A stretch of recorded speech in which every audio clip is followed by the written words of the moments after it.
Une sacrée personnalité qu'on va recevoir. Une femme formidable. Christine Rioux-Ferron.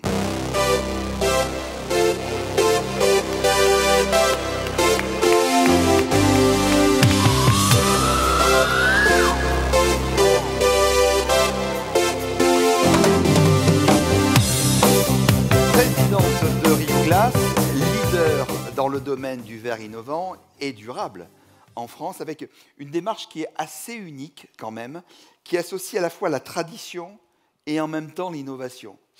En fait, si j'avais à te définir, je dirais que tu es avant tout une femme humaine, une femme conviviale, parce que c'est vrai qu'à chaque fois qu'on se voit, on se marre. Et je dis souvent qu'une entreprise qui sourit, comme tu as un très beau sourire, est une entreprise qui va bien. Et tu écris en même temps de nouvelles pages de l'histoire de l'entreprise. Tu es présidente depuis 2019, c'est ça, hein, de ton groupe industriel, ancré sur le territoire depuis 45 ans. Et je voulais rendre un hommage à un monsieur qui s'appelle Pierre, qui est ton papa, et qui nous avait reçus ici avec Yvan, je ne sais plus où, et Yvan il est là, quand on avait lancé le premier événement BPI France, qui avait été ici. Et on peut, je pense, l'applaudir aussi, ton papa.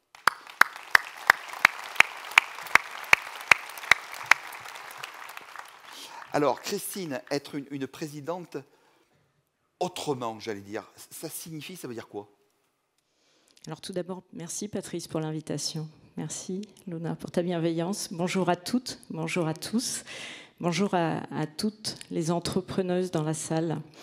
Alors avant de parler de moi, je vais parler de Rio Glass. Je voulais juste revenir sur qu'est-ce qu'est Rio Glass. Rio Glass, c'est une réponse aux besoins d'économie d'énergie et de confort. Rio Glass est une entreprise familiale créée pendant la crise dans les années 70 qui a suivi le choc pétrolier. Rio Glass, c'est une entreprise, donc je le disais, familiale. On est le seul indépendant en France à produire notre matière première à partir de sable ou de verre recyclé. Et ensuite, nous le transformons, nous le façonnons en fonction des demandes et des besoins de nos clients. Nous lui apportons des propriétés qui vont bien au-delà de la lumière. On lui apporte par exemple des propriétés d'isolation thermique, phonique. On peut aussi chauffer grâce au vitrage.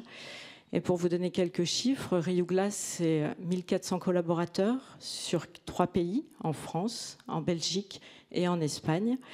Rio Glass, c'est 260 millions d'euros de chiffre d'affaires. Rio Glass, c'est aussi, pour l'industrie, j'en suis fière, 27% de femmes. Et comme on vous le disait à l'instant, l'entreprise m'a été transmise par mes parents. Et je voudrais dire à tous les dirigeants qui sont dans la salle et qui sont peut-être en phase de réflexion sur la transmission, messieurs, osez transmettre à vos filles.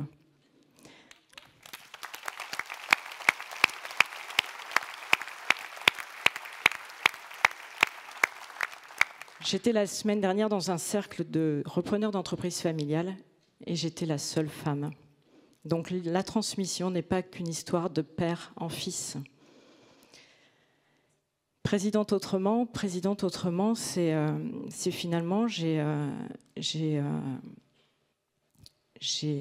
repris cette entreprise et je n'ai pas choisi le métier.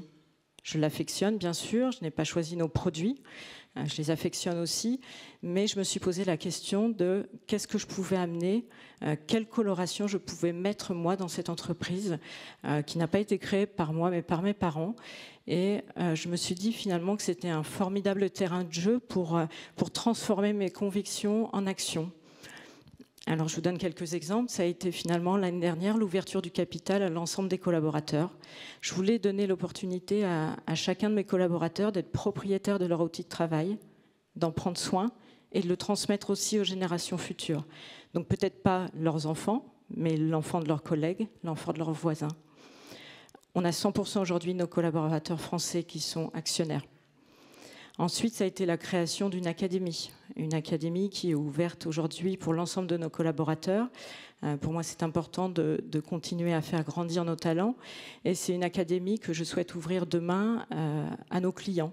En fait, mon ambition, c'est de faire finalement de cette famille, de cette entreprise qui est née d'une famille de sang, une famille de sens, dans laquelle finalement mes clients partenaires ont une place aussi privilégiée pour finalement mettre en lien, mettre en commun nos besoins qui vont bien au-delà du business.